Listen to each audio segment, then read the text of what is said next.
Je dénonce depuis des années la duplicité de Tariq Ramadan, promoteur de la charia, prédicateur islamique, qui a fait un mal terrible dans notre jeunesse, avec ses cassettes, ses prêches dans nos mosquées, ses invitations sur tous les plateaux, je le disais tout à l'heure, ses amitiés, ses complicités, je pense à Edoui Plenel. Vous vous rendez compte, ce crime de complicité intellectuelle, nous sommes au temps de Wyszynski, des procès staliniens, vous voyez bien ce que ça veut dire ?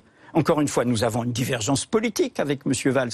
Elle est criminelle, je suis un violeur, je suis complice d'un violeur. Les actes intimes de M. Ramadan, est-ce qu'ils ont à voir avec ses idées? Est-ce qu'ils ont à voir avec les gens qui le suivent? On a été collectivement très blessés par cette une de Charlie Hebdo. Affaire Ramadan, Mediapart révèle, on ne savait pas, et l'insinuation que nous aurions occulté les accusations extrêmement graves qui sont prononcées à l'encontre de Tariq Ramadan, dit d'autant plus dans un contexte général où il y a cette petite musique qui a été lancée par Manuel Valls, qui tente à faire croire que nous aurions voulu, au nom de complicité supposée, protéger Tariq Ramadan.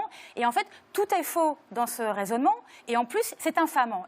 Vous savez, l'attachement de Mediapart à la liberté de la presse, c'est dans nos gènes, c'est notre identité. La liberté de la presse et son indépendance, c'est l'un de nos combats. Et donc, donc du coup, nous sommes Charlie. On a été le premier média à faire un grand meeting. Vous êtes toujours Charlie après cette une? Oui, et nous le redisons après les menaces dont ils ont fait l'objet. Mais ceci, la liberté de la presse, n'autorise pas, ne donne pas une sorte de liberté de désinformation ou de calomnie.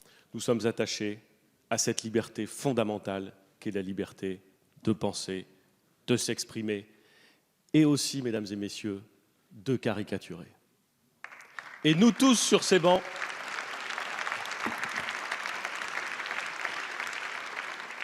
Twitter n'est pas en dehors de la République, Monsieur le Président. Et cet anonymat souvent dérisoire, derrière lequel se cache un certain nombre d'individus pour proférer des menaces, ne peut jamais être un obstacle. Je souhaite, Monsieur le Président, que dès lors qu'une menace de cette gravité est proférée, quel que soit le média sur lequel elle est proférée, des poursuites puissent être diligentées afin que des sanctions puissent être prononcées.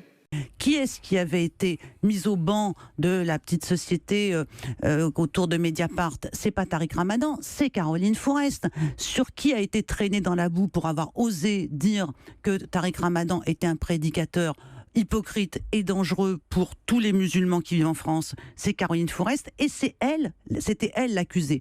Aujourd'hui, je pense qu'il faut avoir l'humilité, et il aurait été plus juste que Edoui Plenel présente ses excuses à Caroline Fourest pour ne pas avoir pris en compte ce qu'elle avait dit et écrit. Edoui Plenel, lui, se met pas sur un plan politique, parce que ce que fait Charlie Hebdo, et vous l'avez dit, d'ailleurs, c'est un problème politique. Charlie Hebdo, il fait la critique, il s'amuse, il divertit, il ne fait pas la guerre. Je suis désolé aussi, se moquer d'une religion, c'est faire la guerre. Il y a vraiment un problème. Or, Edoui Plenel fait semblant d'avoir entendu ça comme non seulement une déclaration de guerre, le mot est fort, mais de guerre, pas contre les islamistes, mais contre l'islam en soi. Il y a 18 mois maintenant, dans Charlie Hebdo, en page 2, il y avait un dessin qui montrait déjà Edoui Plenel tenant en laisse 2 chiens qui étaient les frères Kouachi.